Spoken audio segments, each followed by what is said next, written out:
de migraciones y cómo tratarlo desde el periodismo. Y para ello en la mesa está Noé Leiva, director de la Escuela de Periodismo de la Universidad Autónoma de Honduras. Está Julio Serrano, poeta, escritor, publicó ensayos, crónicas de cine y literatura y es uno de los fundadores de la agencia Ocote. Está Daniela Pastrana, que es editora general de Pie de Página y coordinadora de investigaciones de la red de periodistas de Pie de Página. Y Óscar Martínez, periodista del Faro del Salvador y miembro fundador del proyecto Sala Negra, que trata, entre otros, pues como sabéis, temas de migración, violencia y crimen organizado. Y para ver cómo desde el periodismo debemos contar este tema, el fenómeno de las migraciones, Noé empezará con la presentación de un estudio de los resultados preliminares de una investigación sobre cómo ha sido el tratamiento informativo del fenómeno migratorio en los periódicos La Prensa, El Heraldo y La Tribuna, y abarca desde 2014 a 2017. Entonces, en esa época, pues prestan especial atención a la oleada de menores migrantes que salieron desde los países centroamericanos hacia Estados Unidos, sobre todo en 2014. Entonces, dejamos la palabra a Noé para que presente el estudio.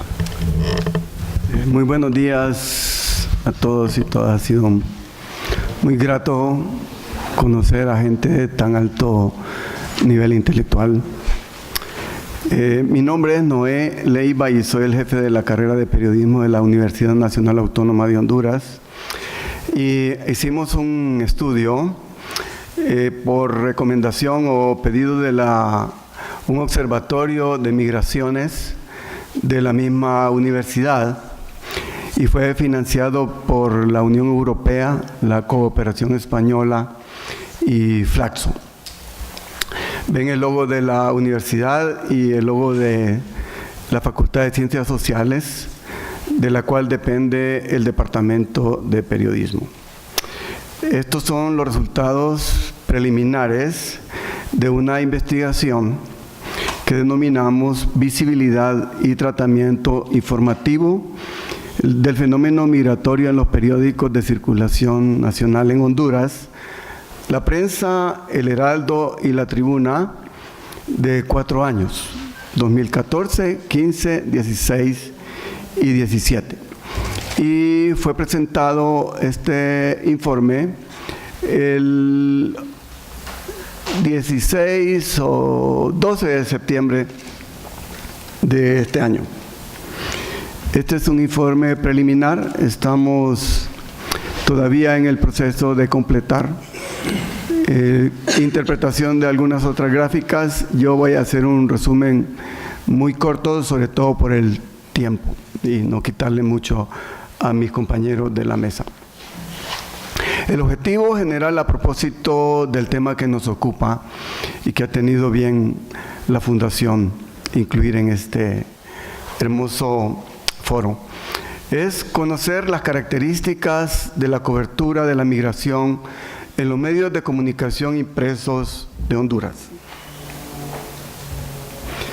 Y los objetivos específicos es saber a qué se refieren los periódicos hondureños, o sea, qué visibilizan, qué aconteceres que tengan que ver con migración se visibilizan en esos periódicos.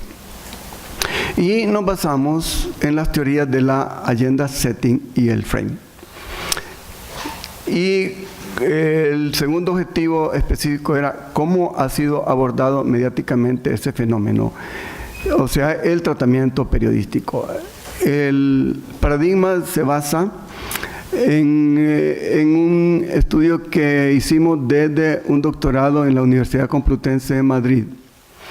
Creamos un paradigma que se llama visibilidad. O sea, los medios de comunicación ejercen una función en el sentido de supervisar el ambiente y ver de lo que acontece en ese ambiente que merece ser elevado a categoría de noticia, como nos hablan los funcionalistas. Entonces, un doctorado de la Universidad Complutense y la Universidad Autónoma se fundó en el 2014 y hemos egresado 5 ya en el programa.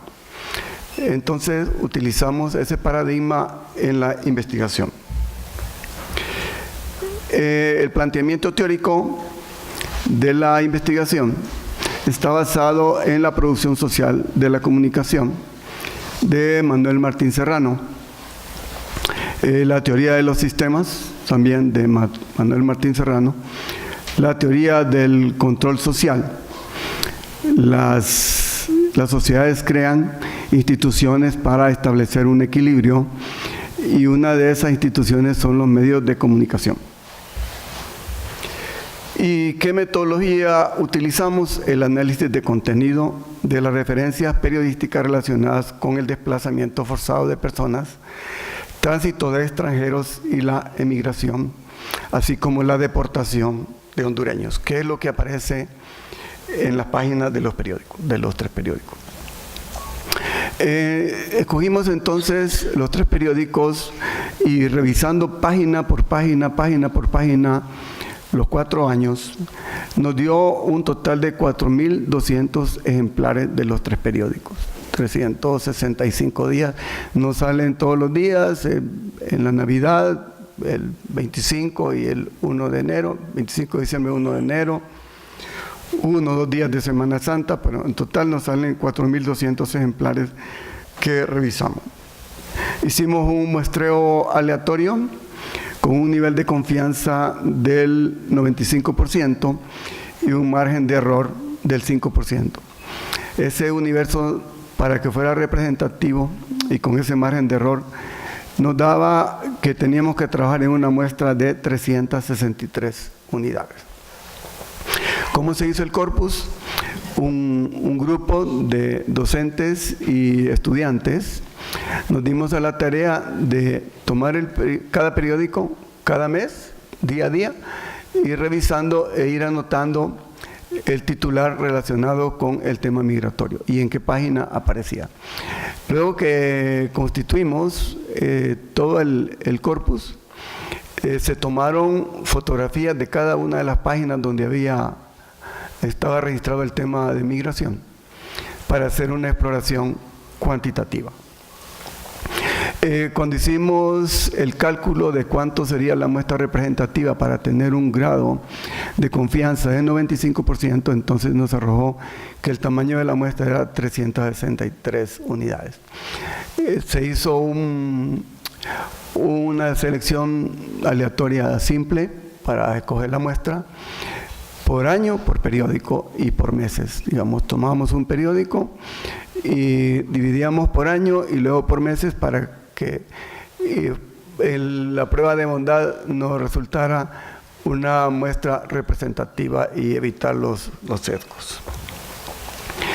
Los resultados, no me voy a detener tanto por el tiempo, tenemos los resultados siguientes. En el 94,8% de los ejemplares había historias relacionadas con el tema migratorio. O sea, se da una gran cobertura al tema de migración.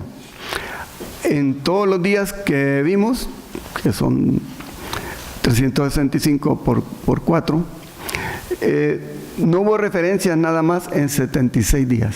O sea, en el 5,2% de las referencias no había tema relacionado con migración. O sea que es un tema que se trata muchísimo en los 3 periódicos, pero había una curiosidad, y es que no es una noticia de portada. El tema migratorio no es una noticia de portada, salvo en excepciones. Apenas el 2,5% de todas las noticias tienen llamado en primera plana. Hubo días en que se disparaba la producción. Por ejemplo, el 21 de junio de 2014, durante la crisis humanitaria que mencionaba Pati, se elevó muchísimo la publicación. Y también el 28 de enero de 2017, cuando asumió el presidente Trump, que se habló mucho de sus políticas antimigratorias. Entonces, esos 2 días hubo como mucha producción Y también es importante destacar que analizando los 4 años, si comparamos, el 2014, cuando fue la crisis de los niños no acompañados por adultos, la producción subió. En el 2015 bajó, en el 2016 bajó un poco más, pero volvió a subir a un mayor nivel que el 2014 en el 2017, la producción. Bien, hicimos una exploración de la migración en tránsito, que serían los africanos, sudamericanos, caribeños, de las islas del Caribe que pasan por Honduras migrando hacia Estados Unidos. O los hondureños que salen hacia Estados Unidos y tienen que transitar por los territorios de Guatemala y México.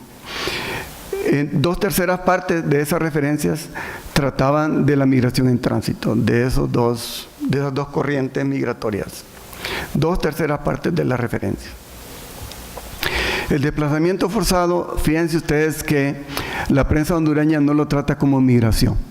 El desplazamiento forzado se da en aquellos casos en que las personas tienen que salir de sus barrios, de sus comunidades, huyendo por la presión de las pandillas sobre todo y de narcotraficantes, que los extorsionan, les quitan la casa, pero eso la prensa hondureña no lo trata como si fuera migración, sino dice desplazamiento, pero nosotros lo incluimos dentro de las noticias que tienen que ver con migración, porque Flaxo y el observatorio nos plantearon que querían explorar ese aspecto de la migración. Y casi 6 de cada 10 referencias tratan de las deportaciones, que vienen de Estados Unidos, que vienen de México, hondureños normalmente, ¿verdad? Luego, las migraciones de menores, 3 de cada 10 era referencia a la migración de menores, a la crisis humanitaria que se dio en llamar en Estados Unidos, a la migración de niños no acompañados. Que visibiliza la temática central, y creo que esto es como para reflexionar para los periodistas dentro de otras cosas que vamos a encontrar, y es que 2 de cada 3 referencias se relacionan con las acciones de las autoridades gubernamentales. O sea, estamos poniendo como héroes a las autoridades que informan de los migrantes y que ayudan a los migrantes cuando sabemos que no es así. O sea, es el discurso oficial. Los periódicos reproducen lo que el gobierno quiere, destacar los funcionarios, y apenas 1 de cada 3, o sea, hablamos de relaciones públicas prácticamente, no noticias, y 1 de cada 3 sí aborda el tema de los migrantes, ¿verdad? Me imagino que, por ejemplo, la producción de Daniela con eso de la caravana, esto será totalmente al revés, a la inversa, porque los ha seguido a ellos, los ha ido siguiendo en su trayectoria, y pues siempre aparecen en el dichoso balance las fuentes oficiales, pero digamos lo ideal sería como que entráramos a visibilizar a las personas que sufren, ¿verdad? Y ese debe ser el papel de la prensa. Entonces esto nos sirve para reflexión. El Observatorio de Migraciones nos hacía una recomendación que esto debería de concluir en un manual de buenas prácticas de cómo cubrir adecuadamente el tema, y si pudiéramos replicarlo en El Salvador y en Guatemala para ver si coinciden los resultados de los periódicos también de Guatemala y de El Salvador, y con la misma metodología, y hacer un manual de buenas prácticas que puede ser útil, puede ser transversal a varios países, ¿verdad? Pero lo que hablábamos, que los medios tradicionales pues se convierten en caja de resonancias de las instituciones gubernamentales, que son los que financian a través de la partida de la publicidad. Digamos, eso para mí es como lo más relevante para reflexionar. ¿Y de dónde acontece la acción que reflejan esos productos comunicativos de los 3 periódicos? Casi la mitad vienen de Estados Unidos. Las fuentes son en Estados Unidos. Y más de un cuarto de Honduras y el resto de otros países, de España, de El Salvador, de otros países. Pues España, sabemos que tenemos una colonia hondureña que no es muy considerable si comparamos con Estados Unidos, pero también hay información sobre España. No los quiero enredar con muchos números. Y datos sobre las causas de lo que acontece a los migrantes, qué les pasa. 3 de cada 5 tiene causas, o sea, así se refleja en algún grado por qué se va la gente, que eso debería ser mucho mayor. Y también exploramos el espacio que se asigna en los periódicos, qué género periodístico es el que más se utiliza. Y bueno, ya información de portada lo puse. Y si la información está iconizada, si tiene fotografía o no. 4 de cada 5 ocupa un espacio grande en la página. Nuestros periódicos son del tamaño tabloide. Entonces, 4 de cada 5 noticias ocupan entre 1/3 y media página. Ya cuando tienen 1 o 2 páginas o más, ya son reportajes. No voy a ver eso. Y los géneros, cuando exploramos los géneros, vimos que la mayoría son noticias y crónicas, que son como una especie de noticia ampliada. Casi 6 de cada 10 son noticias y crónicas. Los reportajes son muy pocos. Y 4 de cada 5 historias tiene fotografía. Recuerden que aquí incluimos todos los productos comunicativos, salvo lo que tienen que ver con publicidad. Eran noticias, reportajes, editoriales, testimonios, todos los géneros están incluidos ahí. Bien, y exploramos también si el periódico toma la iniciativa de buscar fuentes para construir los relatos o publica lo que le llegan, ¿verdad? Y redacción del periódico aparecía identificado nada más 1 de cada 10, como que en la redacción se hizo y no aparece. Quien hizo la historia es 5 de cada 10. Y cuando tenía crédito, una nota que tiene crédito, que tiene el nombre del periodista, era 3 de cada 10. Y 1 de cada 10 notas procedía de agencias internacionales de noticias. Bueno, eso es lo relevante, digamos, del estudio. Y muchas gracias. Bueno, pues si os parece, para continuar con el debate, empezamos con una serie de preguntas tomando como base los resultados de este estudio que ha presentado Noé. Y teniendo en cuenta estas cifras que ha dado, y parte de ellas son llamativas, como por ejemplo que el tema de los migrantes sigue sin ocupar portadas, en este caso de los periódicos hondureños, no sé si vosotros creéis que los medios de comunicación debemos informar más hacia la población o hacia la comunidad migrante, es decir, hacia dónde tiene que estar orientada nuestra información. Por ejemplo, Óscar, sí. A ver, bueno, un gusto estar aquí. Gracias por la invitación. Mira, yo solo matizo algo. Lo que pasa es que cuando hablamos de noticias de migración, por ejemplo, en Centroamérica, y eso también lo puedes leer en México, hay un gran consorcio, perdón, que casi no tengo voz. Hay un gran consorcio que tiene una sección llamada Migración en los periódicos mexicanos, pero interpretan también migración, ponerte la noticia de la señora mexicana que abrió una taquería en Los Ángeles y que le fue medianamente bien.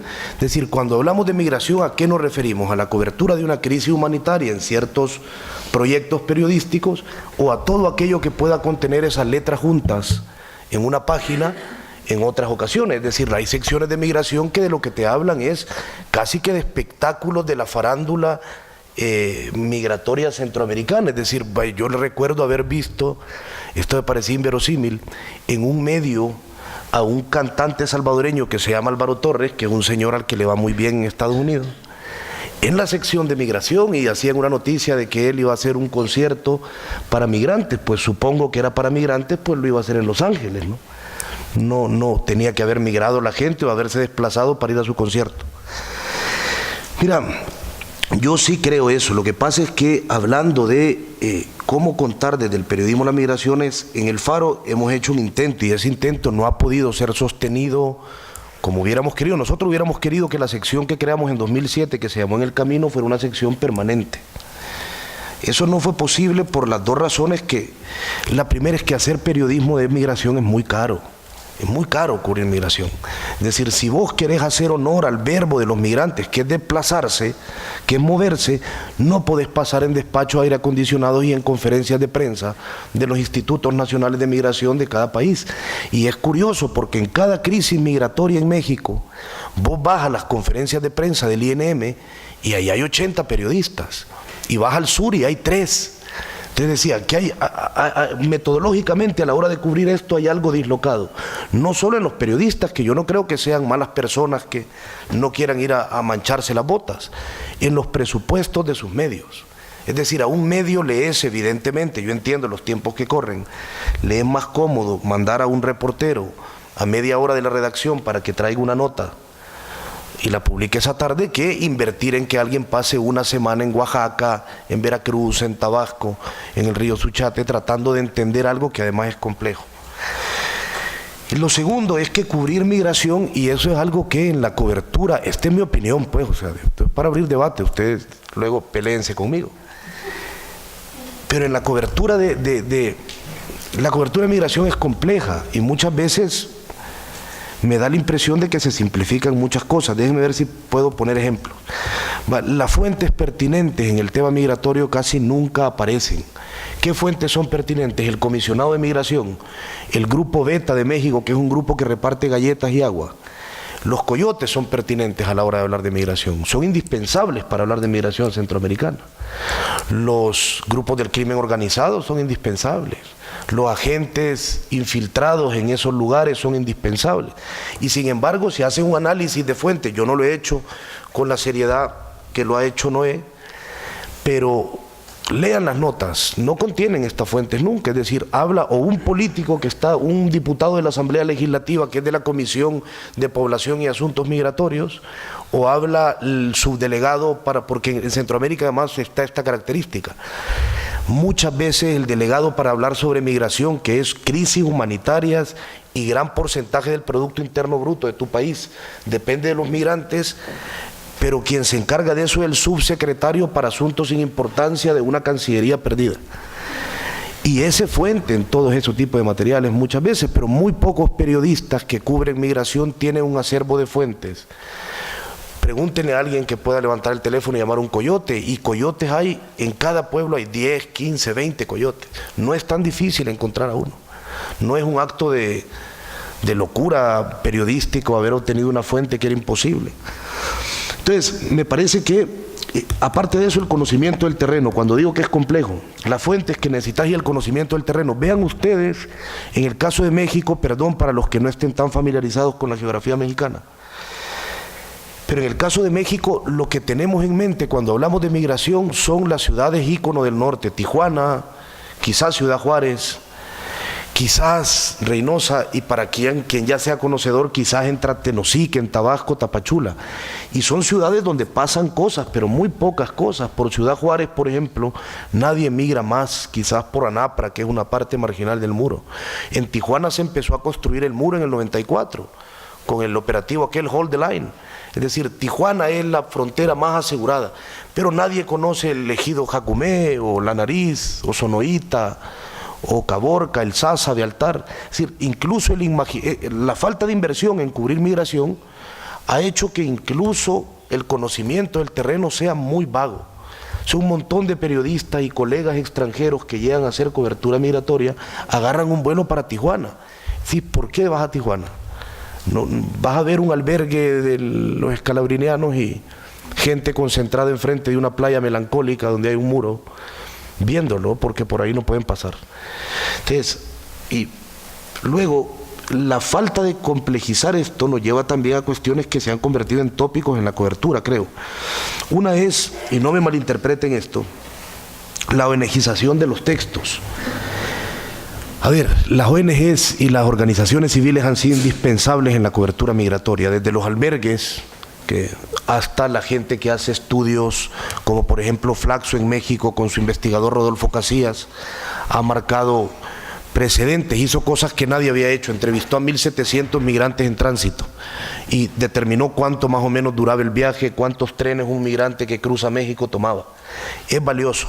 Lo que pasa es que los periodistas, creo yo, tenemos que construir mensajes distintos y desde otros sitios, ¿no? Desde el terreno, si es posible. Entonces, muchas veces, y yo creo que ahí nosotros estamos siendo descarados con la academia y con las ONGs, lo que hacemos es solo reproducir discurso, es decir, no hacer nuestra parte del trabajo. Creo que eso termina siendo un problema. Luego, son materiales que están llenos de fuente oficial y de simplificación de perfiles. A ver si puedo poner dos casos. El perfil, uno de los perfiles más complicados en la actualidad en la migración es el pandillero que migra. Y en medio de las caravanas van un montón de pandilleros, de la Mara Salvatrucha, del barrio 18, gente que posiblemente ha cometido crímenes de sangre, o sea, crímenes por los que si se los hubieran demostrado las ineficientes autoridades de nuestros países, no tendrían derecho a solicitar asilo. ¿Cómo lidias con eso? No mencionándolos, decir, no, vamos a victimizar completamente a la caravana, a no complejizarla, a decir que solo vienen migrantes buenos, que el día uno que lleguen se van a poner a trabajar. O podemos mencionar que hay pandilleros sin decir, hay cosas complejas que decidir. El perfil del pandillero centroamericano que huye de Centroamérica porque lo van a matar es quizás el perfil que más merece asilo en un país, porque lo van a matar. O sea, si entendieras un poco cómo funciona Centroamérica, sabes que lo van a matar. Es un tipo que con toda certeza te dice que su vida corre un riesgo real y si no le han demostrado ningún delito es alguien que tiene pleno derecho a que le den asilo. ¿Cómo le explicas eso a un lector? Porque el lector tiene derecho a decirte, y yo supongo que un migrante como fuente tendría derecho a decirte, en tu texto aparezco en el mismo párrafo yo, que he sido obrero toda mi vida, a la par de el demente de una clica de la Mara Salvatrucha. ¿Cómo le explicas eso? Es decir, hay temas que son más complejos y no abordamos. Y termino mencionando uno más, el tema de la muerte en Centroamérica. Normalmente, o sea, nadie cuestiona cuando vos llegás y decís que cosas del periodismo. ¿Quién va a cuestionar que el periodista tiene que ser honesto? No creo que nadie diga aquí no, yo creo que hay que ser deshonestos. Pero la honestidad con las fuentes implica cuestionarlas, y yo siento que a veces, por miedo a cuestionar con respeto a algunos flujos migrantes, nos quedamos con sentidos muy chatos. Por ejemplo, la muerte en Centroamérica. Es muy difícil que el tema de la migración explique qué es la muerte. Hablan con un migrante, el migrante menciona la frase mágica, estoy amenazado de muerte, y terminaron las preguntas sobre la muerte en Centroamérica. Es decir, el motor por el que esa gente supuestamente se mueve, lo circunscribimos a 4 palabras que juntamos en una frase y ahí terminó todo lo que creemos que tenemos que trasladarle a nuestro lector. ¿Qué es la muerte en Centroamérica? ¿Qué es no poder vivir por temas de violencia en Centroamérica? Eso cuesta explicarlo, no cuesta explicarlo 4 palabras, eso sí se los puedo garantizar. Yo de momento me quedo ahí para pasar la palabra y luego seguir debatiendo. Y siguiendo en esta línea, Daniela, recientemente una escritora española de origen marroquí, siguiendo en esta línea de autocrítica del papel del periodismo, que es Najat al-Hashmi, espero haberlo dicho bien, decía que la información relacionada con los migrantes daba la sensación de que los migrantes estaban siempre en movimiento. Nunca se contaba lo que habían sido antes y lo que van a ser después, qué va a ser de ellos. Entonces, siguiendo con esta línea de autocrítica del papel de los medios de comunicación y de los periodistas en el tema del fenómeno migratorio, no solo en América, sino también en Europa, ¿qué opinas? ¿Cómo crees que se está tratando eso? A ver, varias cosas de lo que han dicho que me parece como importante, sobre todo a la luz de lo que estamos viendo ahora.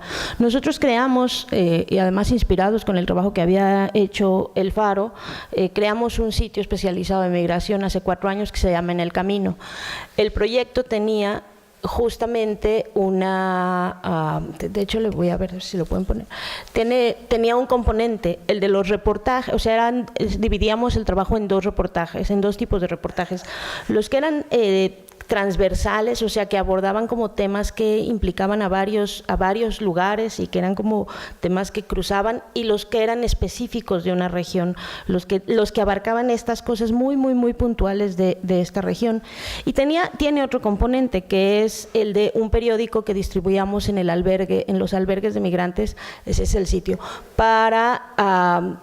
justamente para los migrantes, respondiendo a la pregunta que hacías hace un rato de para quién escribimos. Entonces nosotros decíamos, nosotros vamos con ellos, les preguntamos, les pedimos sus historias, nos metemos hasta su casa, su vida, y ¿qué les damos? ¿De qué les sirve lo que nosotros hacemos? O sea, nosotros nos sirve para que se sepa, para que se conozca, a veces para ganar premios, pero ¿ellos qué? O sea, ellos concretamente, ¿qué les sirve venir y contarnos todo eso? Por eso hicimos ese periódico que distribuimos en los albergues y que de algún modo es como una forma de regresarles algo, es información que les puede ser útil para el camino, justamente para conocer qué pasa en las distintas regiones y en las distintas rutas de todos los kilómetros que tienen que recorrer para cruzar México. Y la idea de dividirlo entre historias temáticas y en ruta de estos lugares, si le puedes poner donde dice en ruta, creo que ahí debe salir un mapa, era justamente poder entrar a estos abordajes tan complejos que tiene que ver con los fenómenos migratorios. Porque es muy curioso, algo que a mí me llama mucho la atención es que parece que siempre hay como migrantes A y migrantes B. ¿No? Si este éxodo que estamos viendo ahora hubiera sido de venezolanos, no les digo que llevaría un mes en las portadas de todos los periódicos de México, todos, ¿no? Si hubiera sido de argentinos, o sea, hay una cosa así, pero si son centroamericanos no importan, porque no cuentan para los votos en México. Solo una vez han contado, y esa es una historia muy vieja, en una zona de Chiapas, cuando el PRI controlaba todo, les mandaron a traer, bueno, es una historia, llevaron a votar a un grupo de centroamericanos y les dijeron que tenían que votar por la bandera, porque era lo que siempre decían en México, en el PRI, pues era la bandera tricolor, y pues obviamente ganó el PAN, que tiene colores azul y blanco, ¿no? Y que fue la primera vez que ganó ese municipio el PAN por estar haciendo esas cosas, de decirles voten por su bandera, ¿no? Pero vamos, en general no representan un voto. Entonces a los políticos mexicanos no les importa, y entonces a los medios mexicanos no les importa la migración centroamericana, no les importa nada. Y lo podríamos ver bueno, no creo que no sé, por alguna cosa no se está viendo el mapa, pero tendríamos que empezar a reconocer estas cosas de por qué no nos está importando, o por qué a los propios periodistas no les está importando.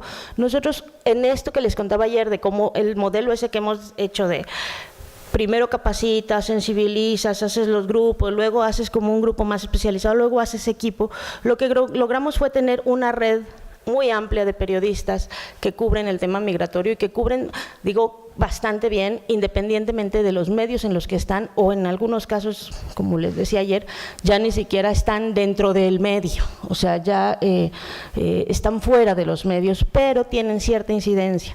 Y entonces lo que ocurrió, por ejemplo, en este caso, y que es lo que nos ha permitido mantener una cobertura hoy se cumple un mes de todos los días, del día que salió, es que tenemos grupos de editores bastante formados que la captan muy rápido, y grupos de reporteros en cada uno de los lugares donde se han parado, ¿no? En cada uno de estos lugares ha habido, entonces podemos estar pasando la estafeta, porque no habría modo, como bien dice Óscar, no habría modo de cubrir o sea, de cubrir permanentemente esto utilizando los recursos que se necesitan para cubrirlo, ¿no? O sea, nosotros lo que hemos hecho es cubrir alianzas, o sea, hacer alianzas para poder cubrir todo y capacitar. Llevamos 4 años en un trabajo de capacitación, de autocapacitación, de diálogo, de vernos autocríticamente, de ver qué está saliendo bien, de ver qué está saliendo mal, de tener apoyo de otros que saben. En algún taller estuvo Oscar, estuvo el Introax, como para ver las visiones de fuera de México, de las fronteras. Ahí si le pones ver más, creo que salen hoy publicamos la nota número 50 de esta cosa, tratando de abordar todo, o sea, tratando de abordar, sí, ahí se despliegan todas, tratando de abordar cuáles son todos los aristas que es desde qué pasa con los gobiernos de origen, o sea, por qué salen, ¿no? Luego, dónde están en algunos lugares, algunas son pequeñas historias, otras han sido las trampas que tiene México, porque a veces México, como por ejemplo decían, el jefe de gobierno dijo que es una ciudad santuario. Pues sí, es una ciudad santuario, pero para mexicanos deportados, es lo único que se le olvidó decir, no es para centroamericanos, porque legalmente lo que se aprobó es una ley que es santuario para los deportados mexicanos, ¿no? Entonces, todo este juego de las autoridades, o sea, lo que hemos tratado de hacer en esta cobertura es justamente a partir de los ojos de muchos, porque han estado involucrados como, pues yo creo que ya van como 16 reporteros, 5 editores a lo largo de estas 50 notas, es estar utilizando o tratando de abordar las distintas cosas que pueden estar relacionadas con este fenómeno, que además no es algo nuevo, o sea, es algo que estamos contando hace 4 años y en el Faro están contando hace 10 o 12, no lo sé, ¿no? Entonces es una cosa como que ya sabíamos, y que el asunto es aprovechar todo eso para darle cierta coherencia y ponerlo en la agenda de los medios, que esa es una de las cosas más difíciles, ¿no? Ahorita el motivo por el que de pronto me quedé ahí afuera era justamente porque de pronto me hablaron del programa de Aristegui para hablar de esto, y entonces uno tiene que estar, lo que les decía ayer, tratando de incidir en los medios más grandes, en los medios nacionales, y que el tema no se caiga, porque cada lunes la prensa nacional apaga el tema. Cada lunes la prensa o sea, lo manda a la página 20. Y entonces hay que volver a estar buscando de qué forma lo vuelves a poner. Y les vuelves a decir, esto es importante. ¿Por qué? Porque nos impacta a todos. O sea, no es una cosa nada más… como yo digo, no es porque seamos buena gente y queramos atender la crisis humanitaria, sino porque es un asunto que realmente tendría que ser, en cualquier, o sea, hasta de seguridad nacional, hasta o sea, económicamente, es una cosa que nos está impactando a todos. Entonces, bueno, ya para terminar, esto de a qué nos referimos cuando hacemos estas coberturas y autocríticamente cómo la cubrimos, yo creo que los periodistas tenemos que aprender a revisarnos, o por lo menos eso es lo que hemos intentado con este trabajo en estos 4 años, revisarnos mucho, revisarnos permanentemente y tratar de ser muy racionales, aunque parece que a veces es difícil, porque uno ve estas historias, las que sean, las de chicos de 14 años que han hecho cosas atroces, ¿no? O sea, atroces, ¿cómo a los 14 años después de hacer algo tan terrible, ¿no? O las de las señoras, o sea, cualquier historia de esas es una tragedia, pero entonces, ¿cómo salirnos del tema de la tragedia? ¿Cómo salirnos no solo de estar contando y recontando y replicando, que no hay nada más que contar más que la tragedia, y empezar a contar cuál es la responsabilidad de los países de origen, cuáles son las implicaciones, cambiar la narrativa? Nosotros nos decían cuando empezó Trump a decir que iba a poner un muro y que los mexicanos lo íbamos a pagar, pues yo decía, bueno, el muro ya existe y es doble. O sea, ¿qué muro quiere que paguemos, no? Entonces, más bien hay que decirle al señor Trump, hay que ir a contarle cómo es su país, y hay que ir a contarle que en 35 estados de su país los migrantes sostienen económicamente a esos estados, ¿no? O sea, hay que cambiarnos un poquito la narrativa, hay que salirnos de esos chips que son muy emocionales, muy emotivos. No digo que no hay que ponerle emotividad al asunto, pero hay que empezar a ver estas otras cosas y estar revisando permanentemente lo que estamos haciendo y tratar de no verlos como con esta mirada que es muy fácil caer en ella de la lástima o de yo soy el periodista buena onda que les voy a ayudar, sino más bien de tratar de dar luces y pistas para que podamos entender las implicaciones que tiene, y hasta ahí. Julio, ¿tú también crees que los medios de comunicación caemos en el paternalismo a la hora de informar sobre el fenómeno migratorio? Bueno, quisiera empezar haciendo alusión a algo que decía Óscar hace un rato cuando hablaba, por ejemplo, sobre la muerte en Centroamérica, ¿no? Uno dice esa frase y en realidad es un tema que debería estar tratando la filosofía, por ejemplo, ¿no? O sea, cuando lo ves de ese tamaño, la muerte en Centroamérica, que efectivamente es una realidad palpable, vivible y sensible, estamos hablando de muchas cosas. Como cuando decimos migración, estamos hablando de economía, estamos hablando de identidad, de cultura, de memoria, ¿verdad? O sea, hay una serie de elementos muy grandes que abarca el concepto y que pienso que es uno de los conceptos que sintetizan con mayor eficacia nuestros prejuicios, digamos, ¿verdad? En las últimas semanas, como muchos de nosotros en este espacio, pues he estado trabajando de fixer con varios periodistas de otros países que vienen a cubrir notas acá, y te das cuenta que efectivamente, al parecer, en el discurso pragmático del periodismo, lo digo hago énfasis en la praxis, porque pues cuando estás en el campo, estás muy en tu nota, ¿verdad? En el discurso pragmático del periodismo, pues migración es drama humano, es pobreza, ¿verdad? Y es la tragedia, ¿no? Un poco como decía Daniela ahora mismo, ¿no? Y de alguna manera los perfiles son muy similares en la mayoría de los grandes medios internacionales, ¿verdad? Mujeres pobres con niños a los hombros, jóvenes pandilleros que están huyendo de las pandillas o infiltrados en no sé, ¿verdad? Depende del enfoque, depende de quién lo esté contando, ¿no? Pero en ese depende de quién lo esté contando, pareciera que hubieran como grandes grupos. El primero es el de la prensa internacional, lo estoy diciendo desde Guatemala, por supuesto, ¿verdad?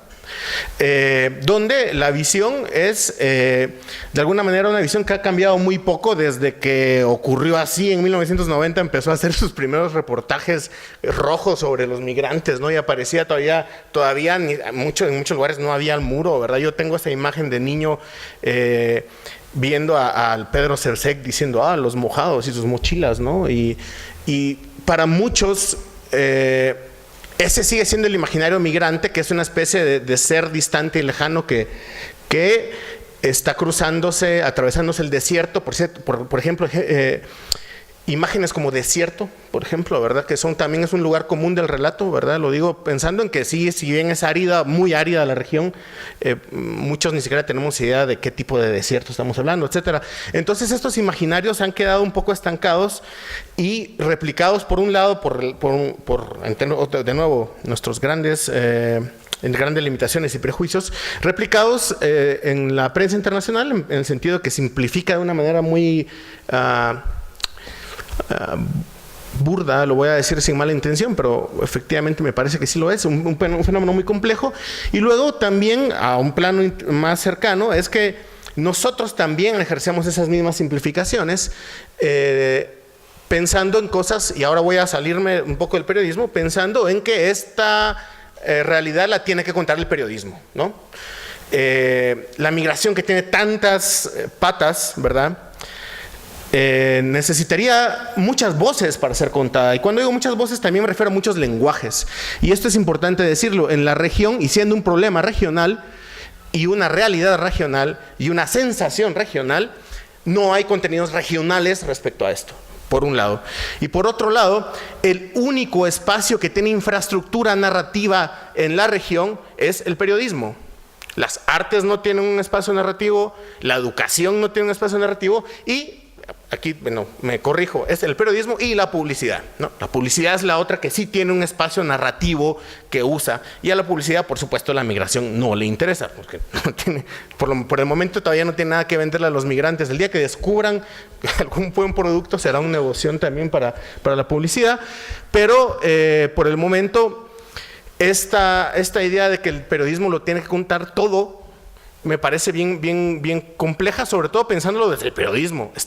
Es muy cabrón tratar de contar todo esto. ¿Por dónde le entras? Si la coyuntura además te está comiendo todo el tiempo, ¿cómo haces para que sea una lectura sostenida en el tiempo, por ejemplo?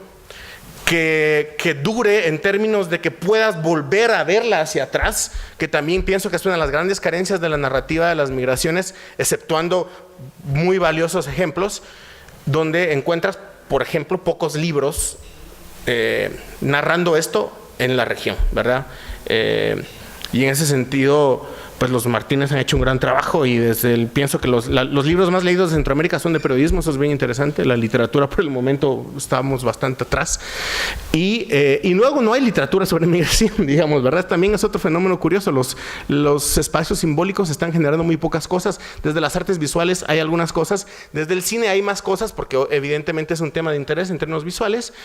Pero de nuevo el periodismo lleva la batuta de la temática. Entonces, ¿qué pasa cuando tienes tantas cosas juntas en términos de que estás hablando de algo tan complejo que decir migración en un lugar como este es como decir mestizo?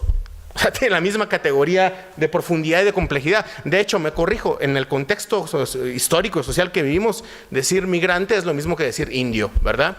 Que implica toda una serie de elementos, de prejuicios, de elementos sociales, históricos, hacia la visión del otro, de quien lo mira, pero también desde dónde viene, ¿no?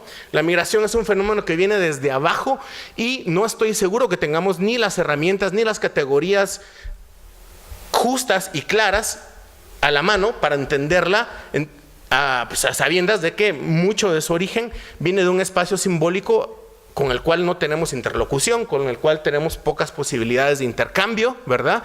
Y como decía Oscar, pues sí, ¿cuáles son las fuentes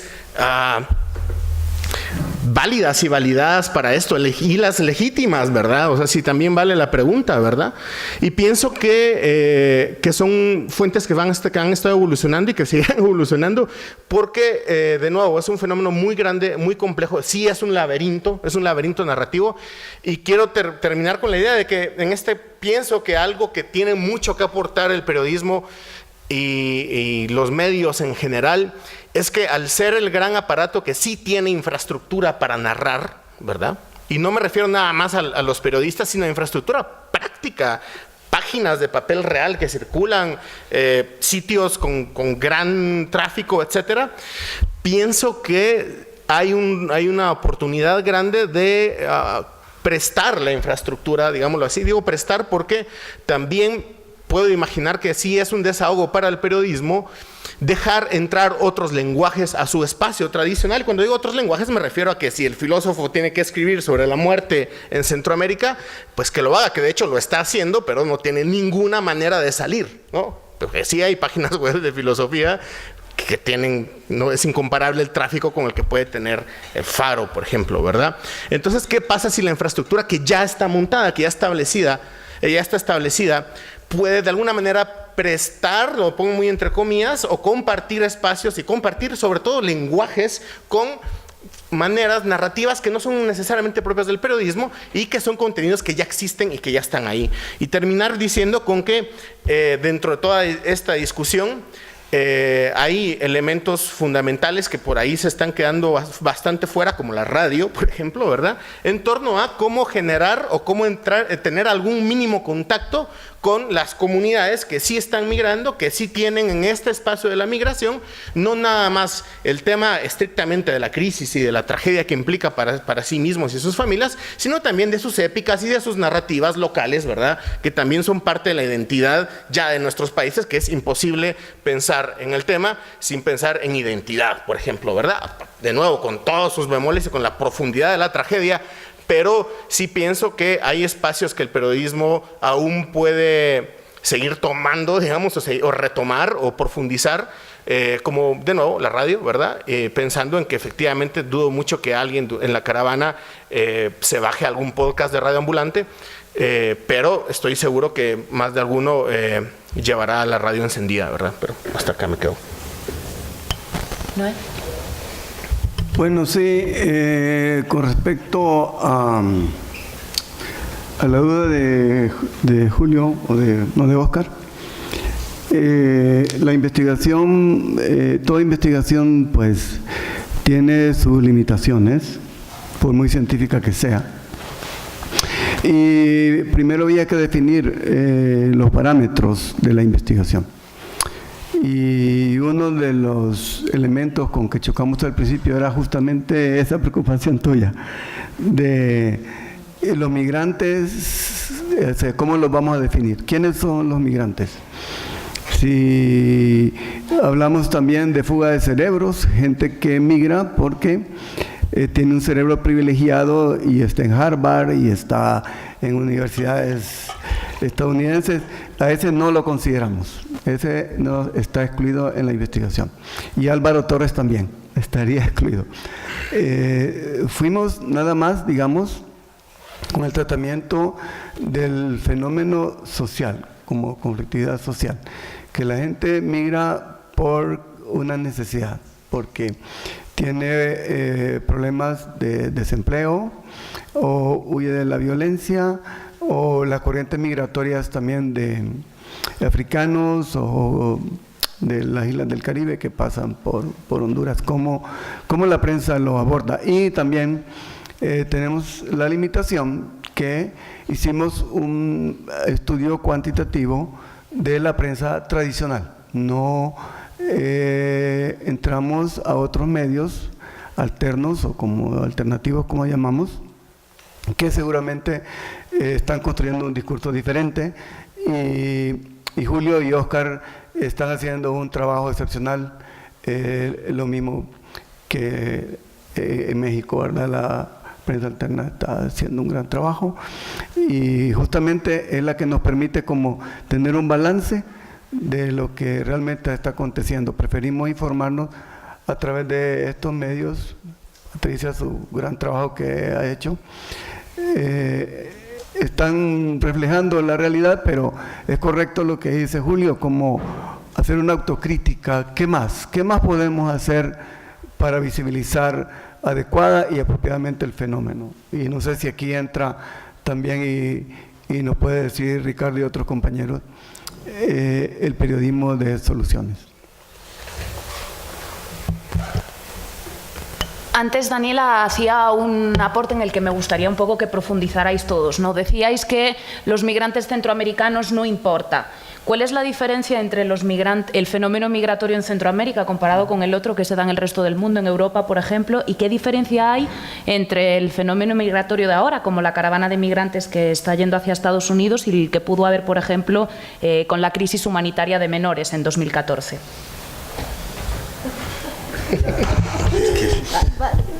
Hay que preguntarle eso a los... Mira, vaya, esto es un nivel de discurso, porque a ver, sí importan. Vos si, por ejemplo, quitas a un buen número de migrantes centroamericanos en Estados Unidos, las economías se desploman, o sea, han rondado el 20% del Producto Interno Bruto de los países del Triángulo Norte de Centroamérica. O sea, habría una crisis que la notarías en las tiendas de ultramarinos de la esquina, o sea, si los migrantes se regresan en bola.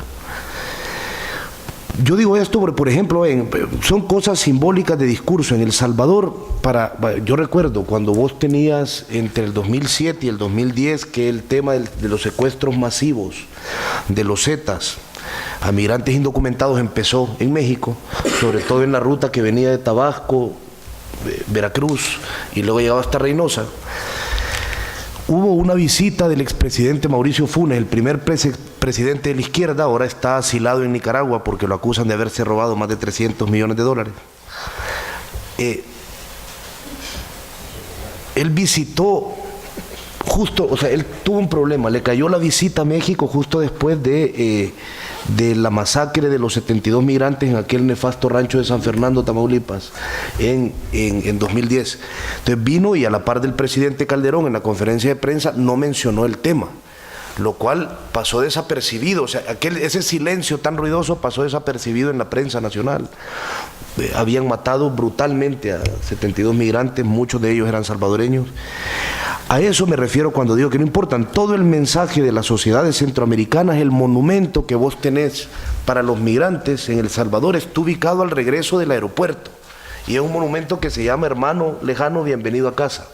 Yo entiendo que no pueden hacer un monumento Hermana Violada en Huixtla, lo sentimos, pero todo el discurso es a heroizar al migrante.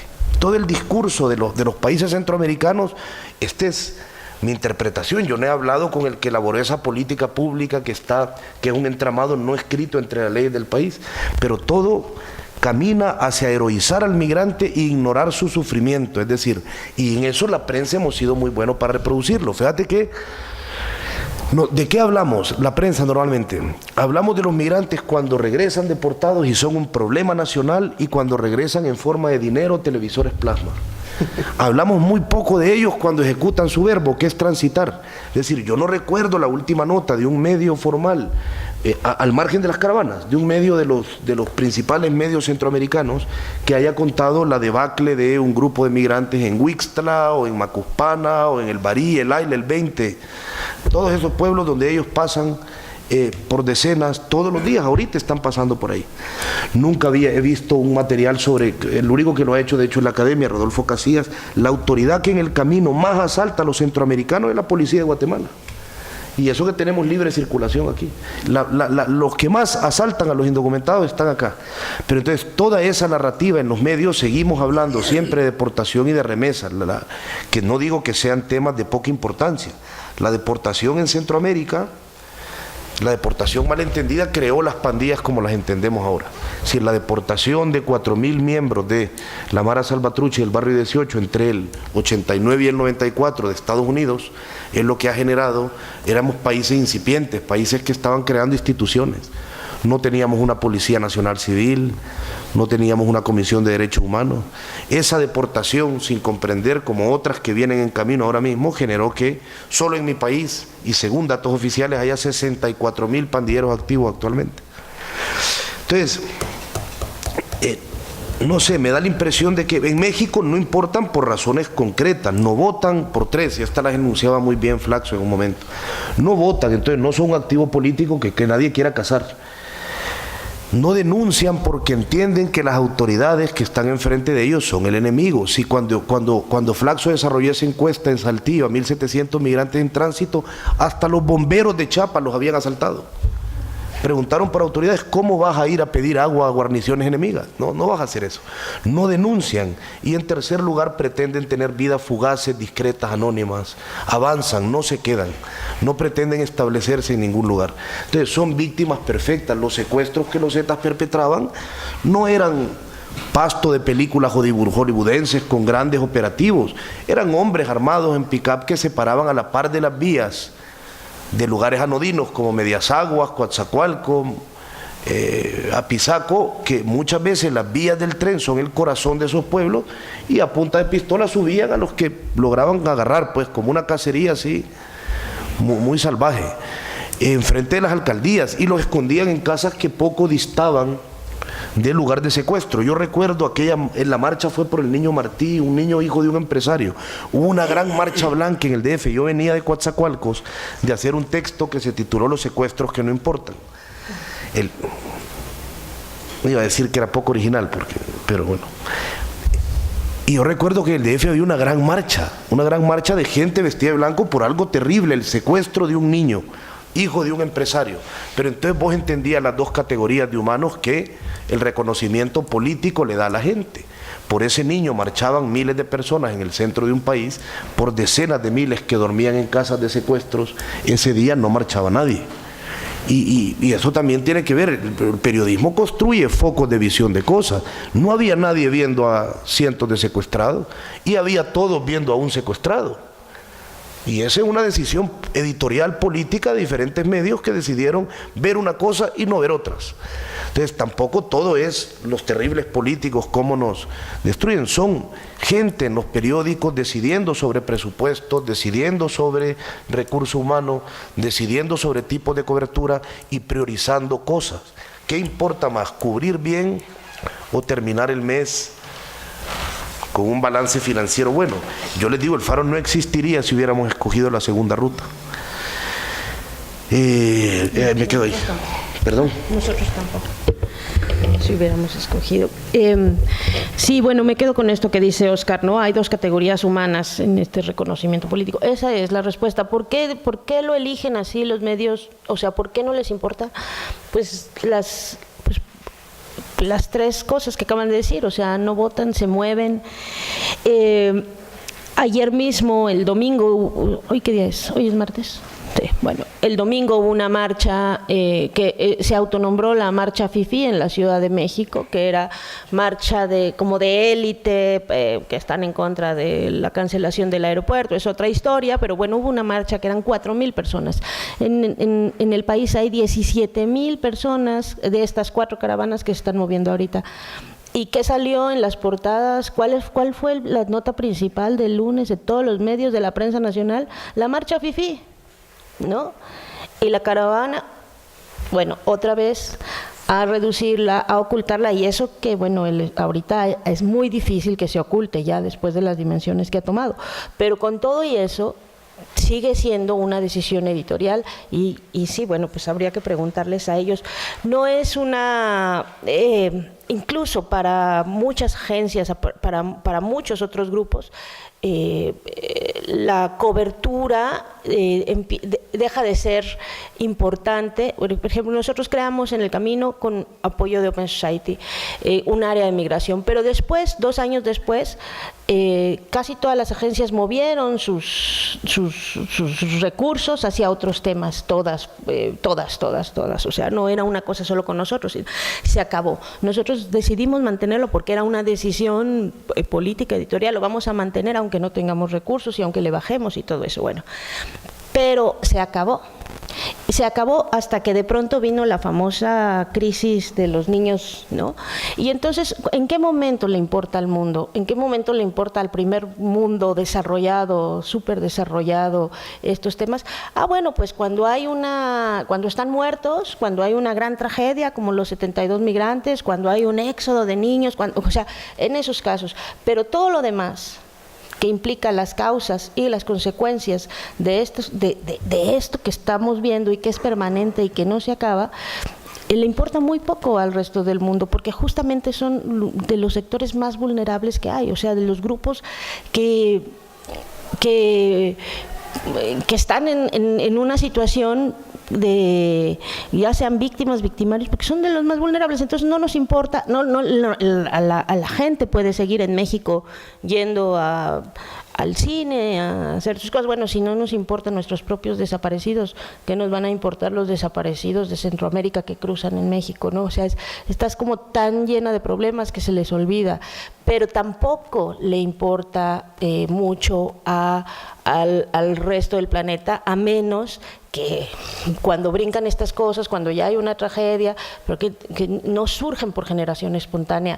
Esta caravana, ¿por qué salió así? Bueno, pues porque ya descubrieron ahorita que en grupo, aunque se tarden más, aunque no se avienten ese viaje en 15 días, sino lo tengan que hacer en 1 mes y medio, van mucho más seguros y es mucho más barato, además, porque no hay que estar pagando coyotes, sino que tienen como ciertas cosas, ¿no? Entonces, las vamos a seguir viendo, ¿no? Pero vamos, que no es, lo único que ocurrió es que se juntaron muchos, que de todas maneras salen, y que cada día salen no sé cuántos, 200, 300, ¿cuántos salen de cada día de Honduras, no? Cada día 300, bueno, pues aquí se esperaron una semana para salir 3,000, o sea, eso es lo que pasó, ¿no? Pero esas causas y esas consecuencias ahí están y solo las vemos en los medios de comunicación y en otros grupos de poder cuando ocurren estas tragedias, ¿no? Y Julio, teniendo en cuenta pues que siguen sin ocupar un papel predominante en los medios de comunicación, ¿cómo podemos hacer para dejar de contar solo las causas y la tragedia que hay detrás y también aportar soluciones a este fenómeno? Ufa, esa es la pregunta con trampa. La verdad es que el panorama es bastante pesimista, ¿verdad?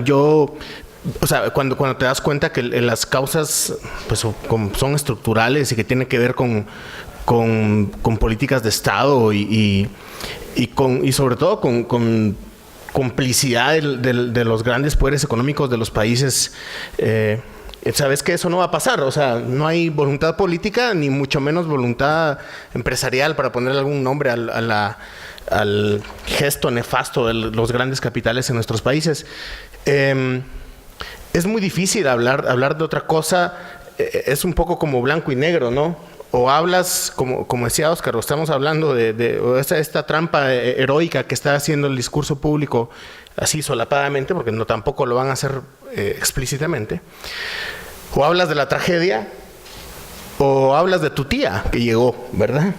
Es una cosa muy compleja en torno a qué contar, ¿verdad?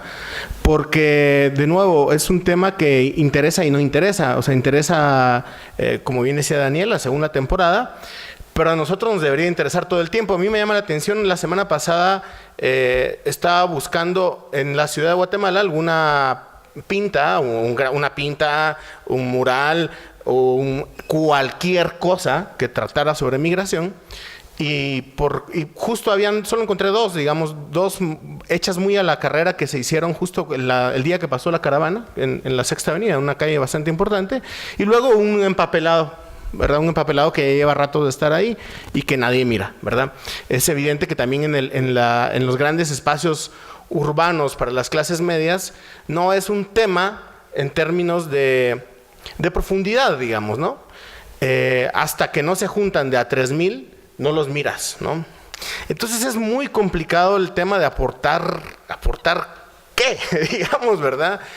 Ante una boca tan oscura y tan bien armada, porque lo que pasa es que si esta es una de las manifestaciones más brutales del poder, y el poder es como la gravedad, o sea, ha estado, está y estará, o sea, no hay mucho que hacer al respecto. Y lo que sí es un hecho es que de alguna manera lo que el periodismo hace visible permitirá, aquí voy a jugarme a la bola de cristal, ¿verdad? Permitirá eventualmente que en el futuro se pueda volver a ver para atrás en términos de análisis, ¿verdad? Cosa que pienso que todavía, que sí lo estamos haciendo, pero estamos todavía muy cerca de muchas cosas y esto va a seguir mutando. Y en esa manera de análisis, pues entender la migración como un movimiento social, por ejemplo, ¿verdad? Cambiaría las reglas del tablero, pero por el momento decir algo así es cinismo puro y duro, digamos, teniendo a la gente, o sea, que estás pariendo básicamente, y colocarle ahora un rótulo de movimiento social que sería que sí es un movimiento súper digno, que sí es un movimiento de resistencia, que por supuesto que hay un gesto profundo de lucha y de transformación en el gesto mismo de migrar, sí, pero por el momento sigue siendo cínico decirlo, o sea, sobre todo pues, entendiendo los espacios en los que nos movemos a partir de nuestros privilegios. Entonces siento que es este tipo de narrativas en las que por el momento toca respirar y aguantar, digamos, ¿no? Es como estar trabajando en la morgue de alguna manera, ¿verdad? A sabiendas de que no nos tocará a nosotros ahora mismo ver la transformación si sucede alguna vez, ¿verdad? Ni tampoco dar esperanza si llega alguna vez. O sea, es un poco de un ejercicio de respiración y de entender que ahí sí también hay una parte que requiere mucho cuerpo y mucho espíritu, que es que con la información en tiempo real, como ya norma que rige el mundo, es cabrón aguantar, requiere mucho resistir y saber que esto perdura en el tiempo. Y Óscar lo decía en una entrevista que leí hace unos días, que decía, bueno, sí, la mirada permanente, una mirada que dure. Es jodido porque además no solo necesitas una mirada que dure, sino un narrador que dure mirándola, ¿verdad? Porque no es nada más el reemplazo de los narradores, que también se vale, pero eso lo hemos hecho desde hace ratos, ¿no? Pero un narrador que permanezca y que logre tener en su relato esa permanencia y esa durabilidad, etcétera, requiere de nosotros muchas cosas, ¿no? Y ayer con Daniel hablando, escuchándolo en el almuerzo, y con Óscar ahora hace unos minutos, lo agotador que es esto, pues, o sea, esto es, te rompe, pues, te reparte por dentro, y aún así tienes que seguir, y tienes que seguir, y tienes que seguir, porque la única posibilidad real de que haya, pienso, un aporte concreto es, pues sí, insistiendo, ¿no?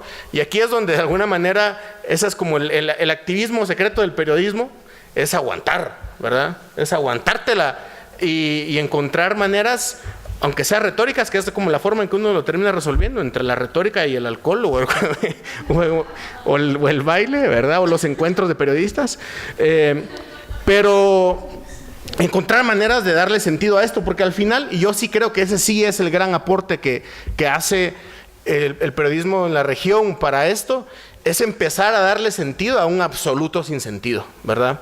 Porque es muy difícil aglutinar, o sea, si es muy difícil aglutinar lo que la migración implica en todos sus niveles, darle sentido está mucho más cabrón todavía. ¿Cómo le vas a dar sentido a todo eso? Que mucho de lo que está sucediendo es básicamente un sinsentido. Entonces sí, de alguna manera el trabajo permanente, durable, y aquí también el reto al gremio, el traslado a tecnologías y a formatos que duren, ¿verdad? Porque de alguna manera el periodismo digital en su agilidad pues va dejando todo en el río Heráclito, ¿verdad? Ahí sí voy a defensa de los libros, ¿verdad? Porque no se me ocurre ningún otro dispositivo. Eso por un lado, y luego por otro lado las oralidades, que ahí sí es donde está totalmente empoderada la población migrante. O sea, ahí hay todo un espacio que no hemos entendido ni nos hemos asomado, pienso, aún en términos de análisis, sobre todo de relato. Y ni se me ocurre cómo pensar el periodismo en términos de oralidad, ¿verdad? Pero es una buena pregunta para hacerse a mediano plazo, pensando que ahí sí hay un canal de conexión. Entonces, buenas noticias, yo no auguro nada, ¿verdad? Ni nada parecido que se pueda en términos de aporte, pero sí pienso que la permanencia, la durabilidad, y ahí de nuevo agradecerle a quienes están ahí en la línea de frente contando y siguen haciéndolo, ¿verdad? Porque sí están todos rotos por dentro, pues, o sea, no es fácil eso.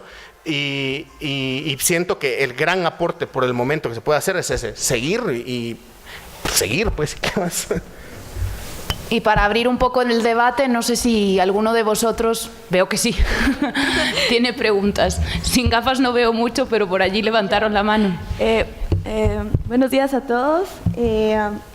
Sí, yo creo que difiero un poco con Julio cuando dice que la narrativa dominante sobre la migración la tiene el periodismo, pues también la tiene, como ya lo mencionó Óscar, las ONGs, y también tienen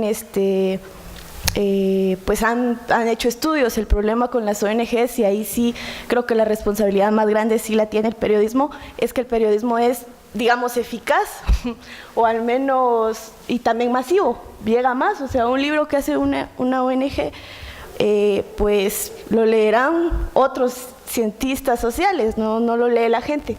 Entonces, en ese sentido, sí quiero preguntarle a Óscar, ¿cuál sería la diferencia entonces entre la producción ONGista y la producción de periodista en cuanto al tema de migración? O sea, también sentí que había un poco como de un sentimiento despectivo en relación a lo que se produce en ONGs. Entonces quisiera saber si te interpreto bien o cómo sería la cosa. Gracias. Mira, no, yo empezaba diciendo que en el trabajo de migración y en otros de violencia, sí, ciertas ONGs han sido indispensables para entrar.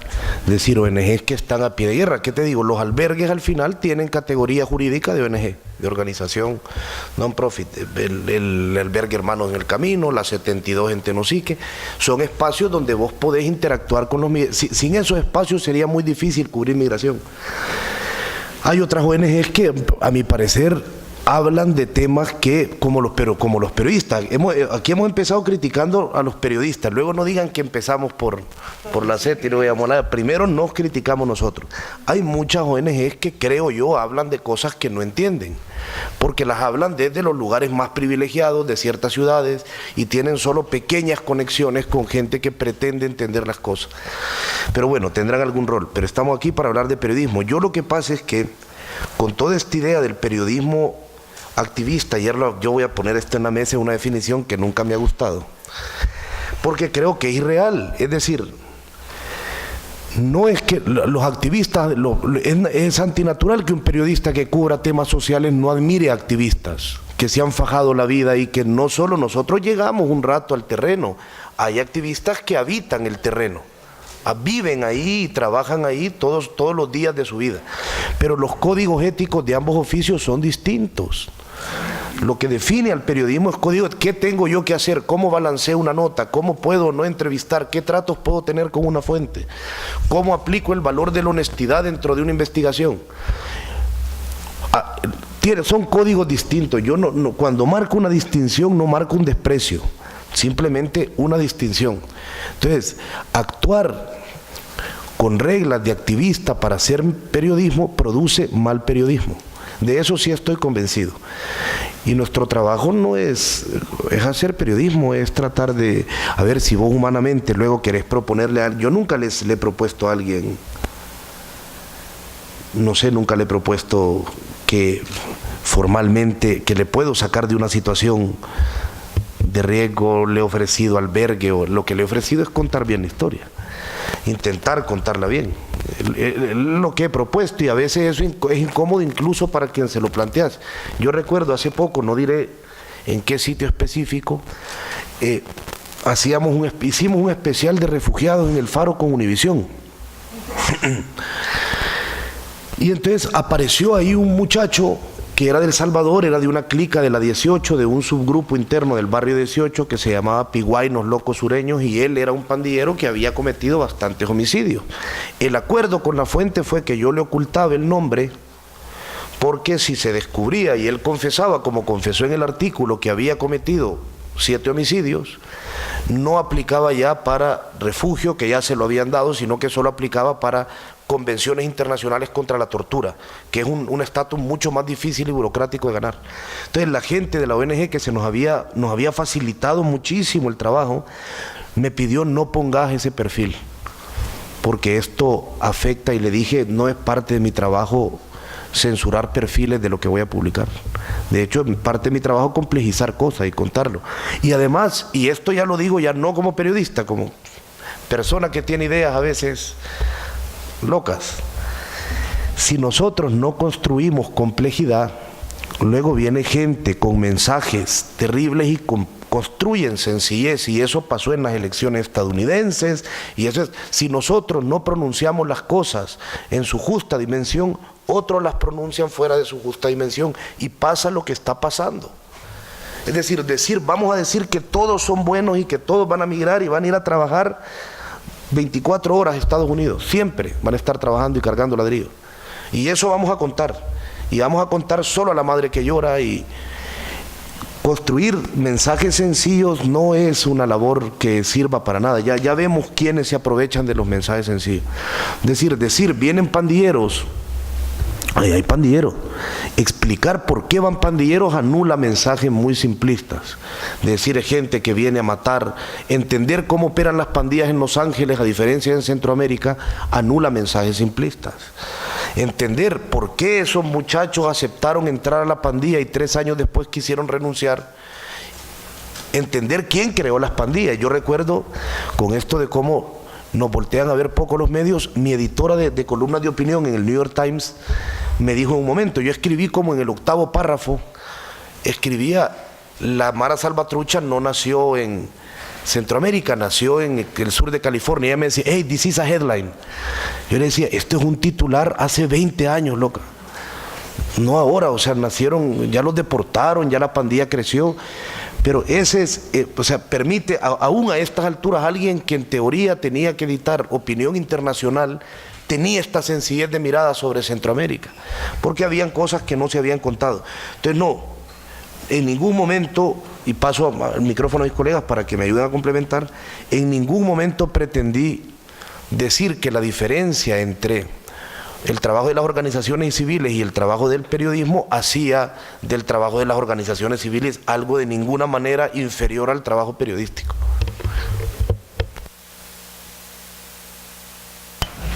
Ricardo tenía una pregunta, creo, también.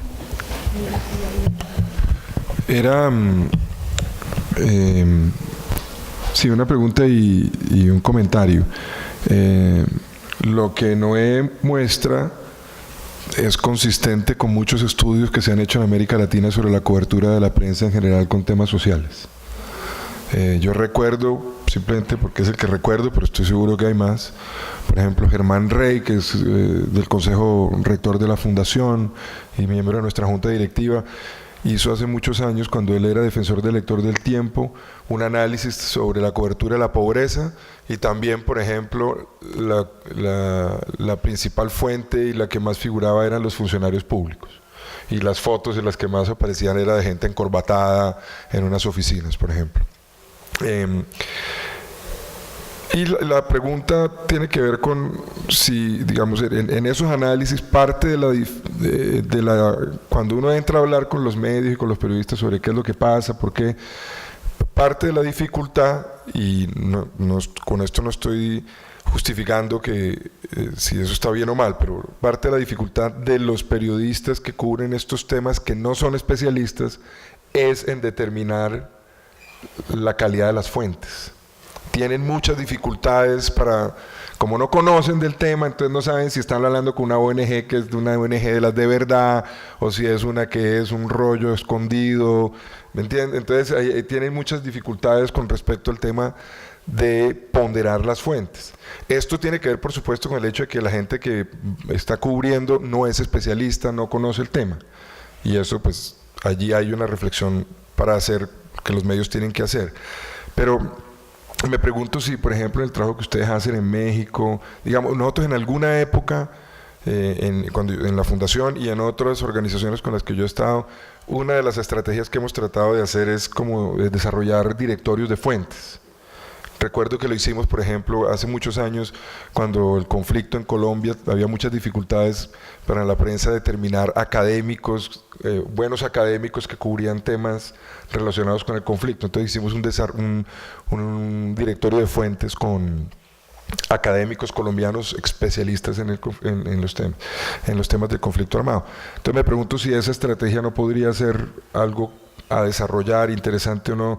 Es compleja, cuando nosotros hemos hecho esos directorios se desactualizan mucho, no es fácil, pero en la reflexión que nosotros hemos hecho, ese tema de las fuentes es súper difícil de manejar, y me preguntaba a ustedes, no para ustedes, porque ustedes están dentro, ustedes conocen muy bien la dinámica, pero para alguien que viene de afuera, ¿cómo manejar eso?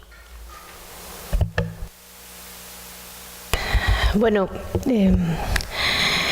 yo creo que ahora voy a empezar a discrepar con Óscar, no a discrepar, pero justamente ayer en la comida estaba platicándoles que sí, yo sí, no es que los lleve a mi casa y eso, pero si veo a las señoras caminando y voy en un carro, sí les doy el raite y o sea, sí lo hice acá en esta caravana y no me siento culpable por eso y no me voy a sentir culpable y no creo haber pasado ninguna línea, porque simplemente uno no puede estar ahí comiéndose las papitas mientras ves a la gente que lleva sin comer 2 días, no puedes ir en el auto, en el carro viendo a los señores caminando y sin decir, bueno, las llevas de aquí a allá y ya, o sea, porque van en unas condiciones terribles.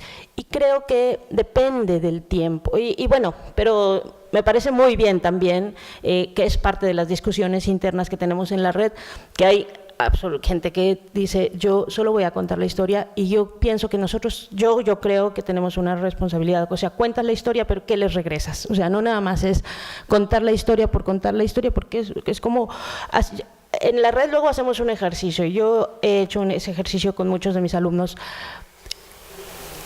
nos sentamos así y empiezo a hacerles las preguntas de su vida, ¿no? Hacemos un ejercicio que no voy a decir, pero su vida, que es una cosa que aprendí con una periodista colombiana muy buena, Patricia Nieto, tiene 7 años, imagínate esto y demás, ¿no? Y entonces se empiezan a sentir todos incómodos porque tienen que hablar de sí. Entonces es muy fácil cuando nosotros le preguntamos la vida al otro, pero no cuando uno quiere hablar de la suya, y entonces ¿como para qué? Claro, yo tengo una posición muy clara de un periodismo que trate de construir, y de construir con todo lo que estuvimos platicando ayer. Entonces, A nosotros nos han preguntado, no sé ya, 100.000 veces si somos periodistas o activistas, sobre todo por el tema de los periodistas asesinados.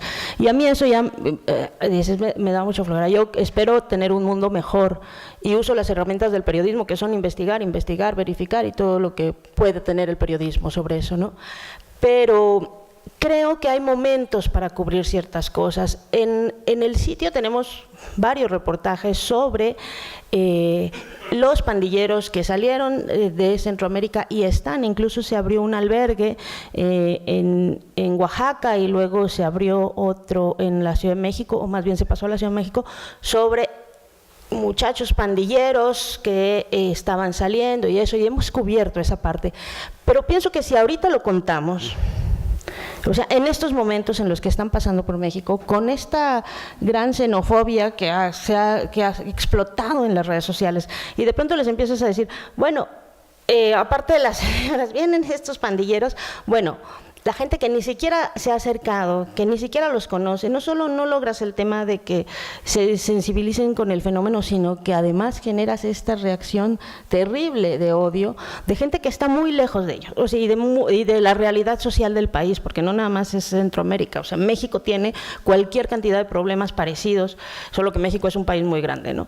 Pero hay gente que está lejísimos de eso, y que de pronto tú les empiezas a tratar de complejizar en este momento, en el momento de la crisis, algo así, y bueno, empieza a tener una reacción muy, muy contraria. Entonces yo sí creo, nosotros tenemos, por suerte, hay, en el equipo de editores hay varios... varias reporteras que han cubierto mucho temas de víctimas de violencia en México, han cubierto, que han tenido un trabajo excepcional sobre el tema de desaparecidos, feminicidios. Entonces, cuidamos mucho eso.